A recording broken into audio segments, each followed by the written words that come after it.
So this week I had a conversation with the lovely Lisa Gill. She hosts a podcast called Leadermorphosis, which is all about inspiring leaders to explore more decentralised, more human ways forward at work. And the conversation reminded me of a phrase that I used to feel puzzled by, and then ultimately understanding it differently gave me a tool that I want to share with you, because for me it was a bit of a game changer in terms of thinking about how to live my life each day. The phrase is everyone is a leader, or we're all leaders.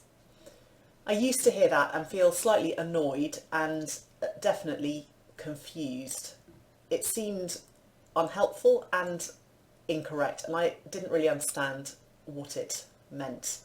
And I think that's largely because at that time I was seeing leadership as being somebody in a particular role, my boss, or the chair of a meeting, or maybe the parent in a family. I could go that far, the teacher in a classroom, but I didn't see myself as a leader. And as Google helpfully reminds me, leadership still often goes with words like power and strength and authority. Enter at this point another great thinker who Lisa's actually interviewed on her podcast, Miki Kashtan. I'll put all their details below, by the way. And I learned more from Miki in terms of how to facilitate and lead groups than any other single person I can think of. And this is where I found a definition of leadership that made sense to me and that I love.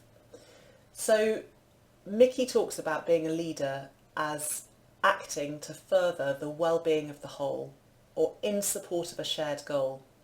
So in other words, when I'm making decisions, what I'm consciously invited to do is to ask myself whether what I'm doing is going to serve the needs of myself and everyone else who might be impacted. So we're firmly here in the fourth quadrant of needs understanding, which is all about holding all the needs that are around with care. And I'm going to show you the fruits of my labour last weekend, which was to produce this graphic. Believe me, this is not a small task for me. You can see on it the two core principles of needs understanding in the middle, and then round the edge the four skill areas. And at number 4 we have acting with care for everyone's needs, and a rather small picture of the overall needs understanding framework.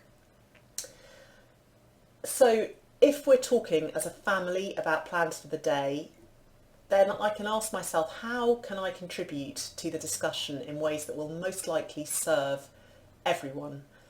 Importantly, myself as much as anyone else, but not more than. Or if I'm in a meeting at work which someone else is chairing, how can I lead by speaking up in ways that are likely to support the group as a whole making progress towards the common goal?